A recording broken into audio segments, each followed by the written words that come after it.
નમસ્કાર. Indian lit chat channel પર હું ધવલ રાજ્યગુરુ આપનું હાર્દિક સ્વાગત કરું છું. પણ એ જોસેફ કે પર ખોટો આરોપ મૂક્યો હશે, કારણ કે કોઈ ખરાબ કામ કર્યા વગર એક સવારે તેની ધરપકડ કરવામાં આવી. ફ્રાન્સ કાફકાની ધ ટ્રાયલની આ પહેલી જ લાઈન આપણને એક એવી વિચિત્ર દુનિયામાં ફેંકી દે છે જ્યાં કોઈ તર્ક જ નથી. અને આજે આપણે આ જ નવલકથાના તાણાવાણા ઉકેલવાની કોશિશ કરીશું. હા, અને આપણી આજની ચર્ચાનો જે મુખ્ય સવાલ છે એ છે કે શું જોસેફ કે ખરેખર એક નિર્દોષ પીડિત છે, જે એક અતાર્કિક અને ભ્રષ્ટ સિસ્ટમનો ભોગ બને છે? કે પછી આ ટ્રાયલ બહારની દુનિયામાં નહીં, પણ ક્યાંક એના પોતાના મનની અંદર ચાલી રહી છે.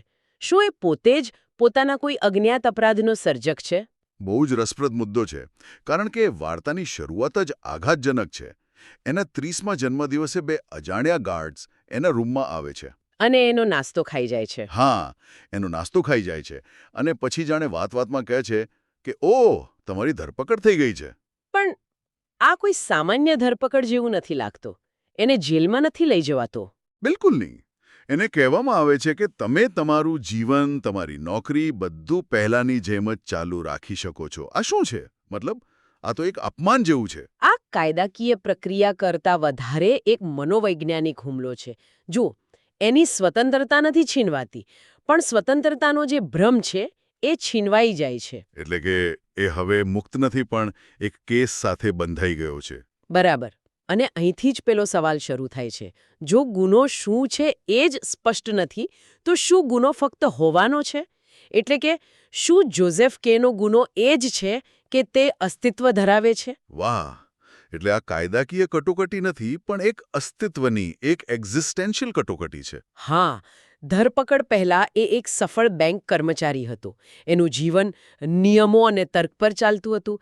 પણ આ એક ઘટના એના આખા અસ્તિત્વ પર જ સવાલ ઊભો કરી દે છે. અને કાફકા આ અતાર્કિકતાને આગળ વધારે છે. જ્યારે એને પહેલી પૂછપરછ માટે બોલાવવામાં આવે છે, ત્યારે કોર્ટ ક્યાં હોય છે? કોઈ ભવ્ય સરકારી ઇમારતમાં તો નહીં જ. ના, એ હોય છે એક ગરીબ વિસ્તારની ચાલીના ધાબા પર, જ્યાં ગૂંગળામણ છે, ગરમી છે અને લોકો કપડાં ધોઈ રહ્યા છે. આ દૃશ્ય પોતે જ ન્યાયની મજાક ઉડાવે છે. ન્યાયતંત્ર ભવ્ય નથી, પણ દયનીય અને ગંદી હાલતમાં છે. મને હંમેશા એ વાત ખટકી છે કે કાફકાએ એટેક એટલે કે ધાબુ કેમ પસંદ કર્યું હશે, ભોંયરું કેમ નહીં? સારો સવાલ છે. કદાચ કારણ કે એટેક સમાજની ઉપર હોય છે, પણ છુપાયેલું હોય છે. એવું જ આ કોર્ટ છે. એની પાસે સત્તા છે, પણ એ સામાન્ય લોકોની નજરથી દૂર ગંદકીમાં ચાલે છે. ખૂબ જ રસપ્રદ અવલોકન. અને ત્યાં જ જઈને જોસેફ કે શું કરે છે?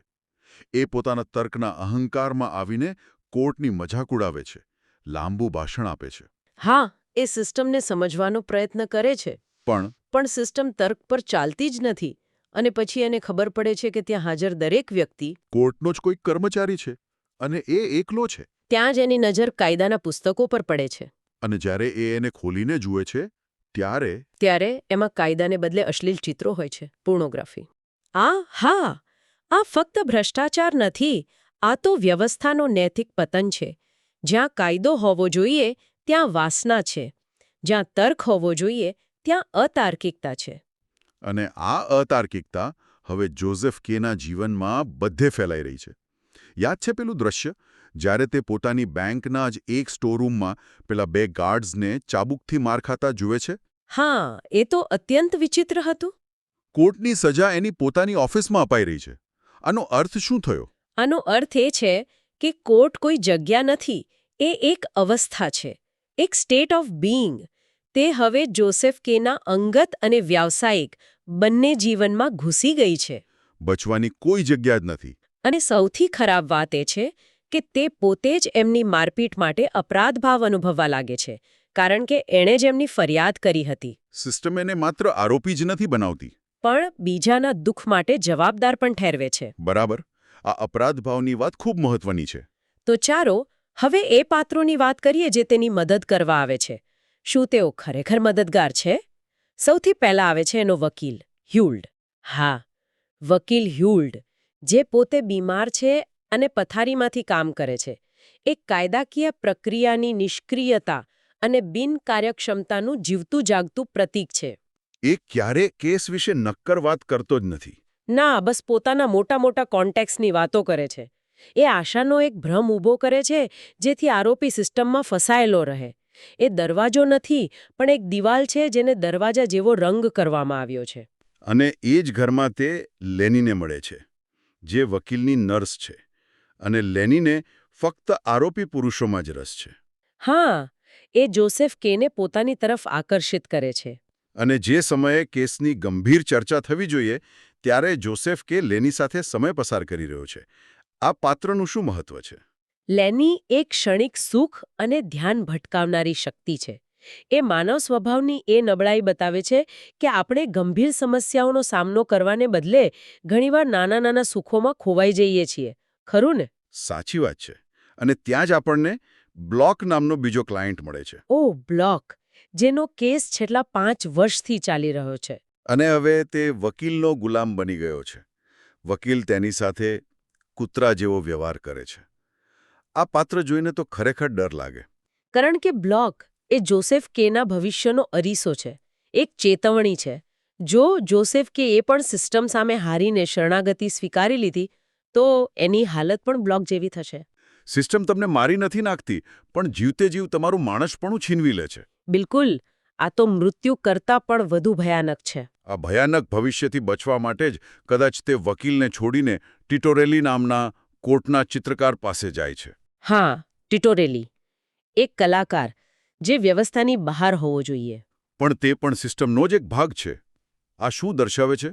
શું કાફકા કહી રહ્યા છે કે કળા પણ અમલદારશાહીથી બચી શકતી નથી? મને લાગે છે કે હા, ટિટોરેલી સિસ્ટમનો એક એવો ભાગ છે જે નિયમોની બહાર રહીને કામ કરે છે, પણ અંતે તો તે સિસ્ટમને જ મજબૂત બનાવે છે. અને એ જોસેફ કેને નિર્દોષ છૂટવાના 3 રસ્તા બતાવે છે. અને એ ત્રણેય રસ્તા તો આખી સિસ્ટમની મજાક ઉડાવે છે. સાવ એવું જ.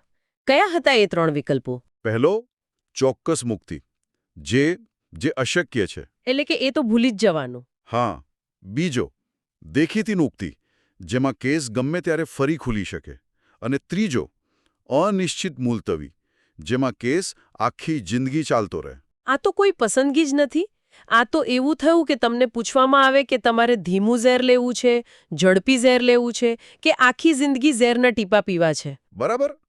પસંદગીનો માત્ર એક ભ્રમ છે. અને ટિટોરોલી સ્પષ્ટપણે કહે જ છે કે કોર્ટ કોઈને નિર્દોષ માનતી જ નથી. એકવાર તમે સિસ્ટમમાં આવી ગયા પછી બહાર નીકળવાનો કોઈ સાચો રસ્તો છે જ નહીં. દરેક રસ્તો તમને સિસ્ટમમાં જ વધુ ઊંડા ઉતારે છે. તો વકીલ નિષ્ફળ જાય છે, ચિત્રકાર પણ કોઈ સાચો રસ્તો નથી બતાવી શકતો. હવે જોસેફ કે ક્યાં જાય? હવે તે જાય છે કેથેડ્રલ એટલે કે ચર્ચમાં. અને ત્યાં તેને એક પાદરી મળે છે, જે પોતે કોર્ટનો જે કર્મચારી છે. અને તે તેને પેલી પ્રખ્યાત બોધકથા કહે છે, કાયદાના દરવાજા સામે. અને આ બોધકથા, જે ફક્ત થોડા પાનાની છે, તે આખી નવલકથાનો આત્મા છે, એનો સાર છે. વાર્તા એવી છે કે એક ગામડીયો માણસ કાયદા સુધી પહોંચવા માટે એક દરવાજા પાસે આવે છે, પણ દરવાજા પર ઊભેલો ચોકીદાર તેને અંદર જતા રોકે છે. અને પેલો માણસ ત્યાં જ બેસી જાય છે, વર્ષો સુધી રાહ જુએ છે. તે ચોકીદારને લાંચ આપવાનો પ્રયત્ન કરે છે, વિનંતીઓ કરે છે, બધું જ કરે છે, પણ ચોકીદાર તેને જવા દેતો નથી. આખરે જ્યારે તે માણસ મરવાની અણી પર હોય છે, ત્યારે તે ચોકીદારને છેલ્લો સવાલ પૂછે છે. એ પૂછે છે, બધા લોકો કાયદો શોધે છે, તો પછી આટલા વર્ષોમાં મારા સિવાય બીજું કોઈ કેમ ના આવ્યું? અને ત્યારે ચોકીદાર જે જવાબ આપે છે, તે હચમચાવી દેનારો છે. તે કહે છે, અહીં બીજું કોઈ આવી જ ન શકે, કારણ કે આ દરવાજો ફક્ત તારા માટે જ બનાવવામાં આવ્યો હતો અને હવે હું તેને બંધ કરવા જઈ રહ્યો છું. માથું ફરી જાય એવી વાત છે, પણ અહીંયા મને એક સવાલ થાય છે, શું બધો દોષ પેલા ગામડિયાનો જ છે? તમને શું લાગે છે? મને લાગે છે કે વ્યવસ્થાએ પોતે જ એટલું ભયનું વાતાવરણ બનાવ્યું હતું કે એની અંદર જવાની હિંમત જ ન થઈ. શું ચોકીદાર એટલો જ જવાબદાર નથી? આ જ આ બોધકથાની સુંદરતા છે. એની ઘણી વ્યાખ્યાઓ થઈ શકે છે. એક દ્રષ્ટિકોણ એ છે કે અવરોધ બહાર નથી, પણ અંદર છે. માણસનો પોતાનો ડર, એની નિષ્ક્રિયતા. એણે ક્યારેય દરવાજામાં ધક્કો મારીને જોવાની કોશિશ જ ન કરી. પણ તમારો મુદ્દો પણ એટલો જ સાચો છે. ચોકીદાર એ સિસ્ટમનું પ્રતીક છે જે આપણને કહે છે કે નિયમોનું પાલન કરો અને પ્રશ્નો ન પૂછો. અને જોસેફ કે અંતે આ જ સ્વીકૃતિ સુધી પહોંચે છે. બોધકથા સાંભળ્યા પછી એનામાં એક મોટું પરિવર્તન આવે છે. હા, જ્યારે એના 31મા જન્મદિવસે ધરપકડના બરાબર 1 વર્ષ પછી 2 કાળા કોટ પહેરેલા માણસો તેને લેવા આવે છે. ત્યારે તે કોઈ વિરોધ નથી કરતો. ના, બિલકુલ નહીં. તે જાણે એમની રાહ જ જોઈ રહ્યો હતો. એણે આત્મસમર્પણ કરી દીધું છે. 1 વર્ષના સંઘર્ષ પછી તે હારી ગયો છે. કદાચ હારી નથી ગયો, પણ થાકી ગયો છે. એણે અતાર્કિકતાને સ્વીકારી લીધી છે. તેઓ તેને શહેરની બહાર એક પથ્થરની ખાણમાં લઈ જાય છે અને ત્યાં કોઈ સવાલ જવાબ વગર એક કસાઈના છરાથી તેના હૃદયમાં ઘા કરવામાં આવે છે. અને મરતી વખતે તેના છેલ્લા શબ્દો છે, એક કૂતરાની જેમ. Like a dog. આ અંતિમ શબ્દો બધું જ કહી દે છે.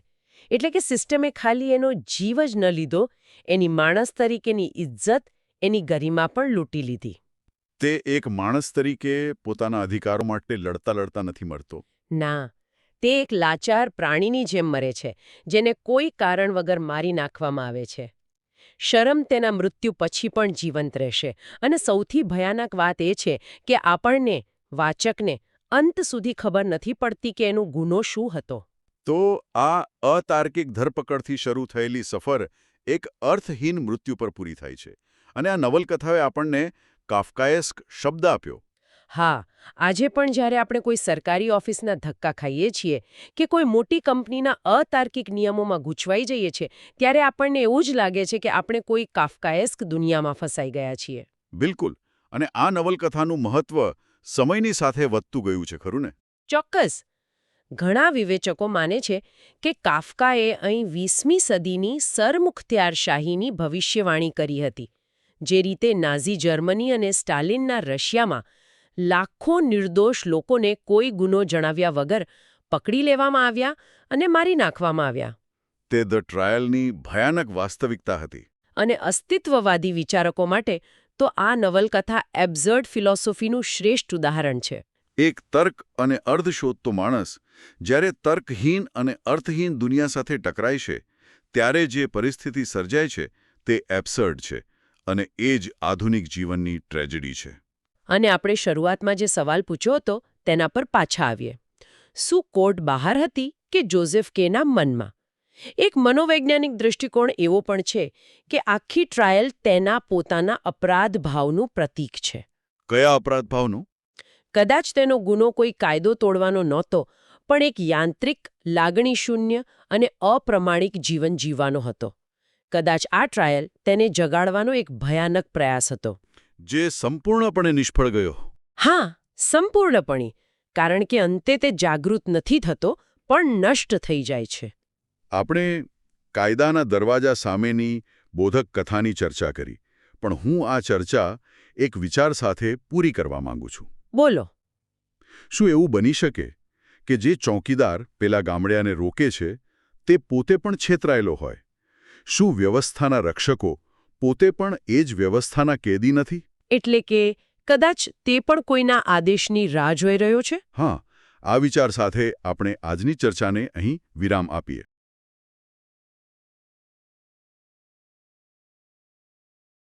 ઇન્ડિયન લીડ ચેટ ચેનલ વતી હું ઉર્વી રાજ્યગુરુ આપનો આભાર માનું છું.